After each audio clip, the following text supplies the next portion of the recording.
Hi, my name is Mary Lou and I'm a mother of 2 young boys living out in the eastern suburbs of Victoria. Susie Stojanovic. I have 4 children that I solo parent. I'm Tamlin, I'm 46 years old. I was born with spina bifida, so I use a wheelchair to get around, and I'm a full-time carer for my daughter Zoe, who's 27. My name is Jacqueline and I'm a full-time employee mother. My name is Jessica Summers and I'm an oral health therapist from Mount Evelyn, and I am a mother of an 18-month-old little girl. 2020 was a very interesting year, I think, for a lot of us. For me in particular, I lost my business.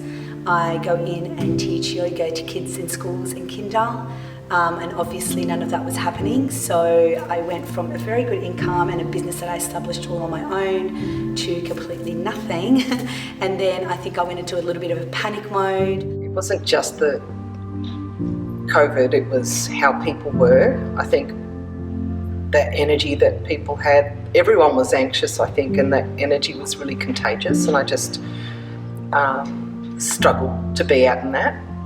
And then it was almost a panic, I guess, for me, thinking, well, what does that mean? Does Zoe have to stay home with me? What's happening with all her programs, PPE, and all this new terminology that I didn't know anything about and had to learn. So, and then trying to explain that to Zoe, who has an intellectual disability. 2 weeks after my child starting school for first time, he had to start e-learning from home, which gave him a complete wrong impression of how school is and how it's conducted and so on. My situation was a little bit unique because I was finishing up maternity leave as COVID happened. Like 2020 for me looked like a bit of extended maternity leave, which was good and bad. Because I guess I never expected to have so much time off work. I ate my feelings. And I cut myself some slack on that, right? If I felt like I wanted to eat chocolate, I was going to do it, you know? I just learned to slow down because I was always rush, go, and it just forced me to slow down, but I actually see that as a good thing. It was constant change of hats in different capacities, and it makes you realise as a woman, there's so much you are capable of doing. One of the good things, I find the positives and things, but one of the good things about being 5 kilometres from home is that everyone's staying, so you get to meet people that you don't normally meet because they're not around. I'd never ask for help. I just thought I could do it all myself. And reality is you can't. Like, not if you have these high standards of wanting these things for your kids and then, you can't meet them because of whatever the circumstances are.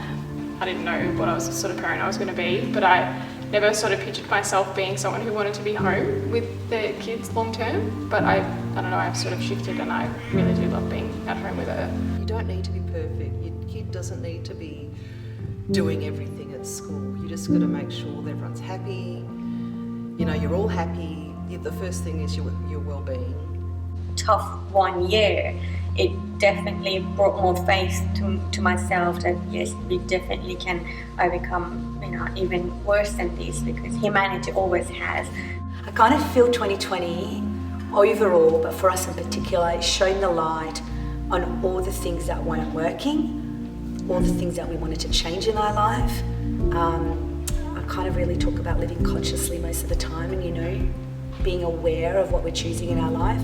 Because everything that mothers do just has to be done. So you don't get a lot of appreciation for a lot of the stuff that you're doing. So I guess, it's such a thankless job. So that's why I think we always have to reflect back to where mothers are at in any time of difficulty and look at their achievements and thank them for it.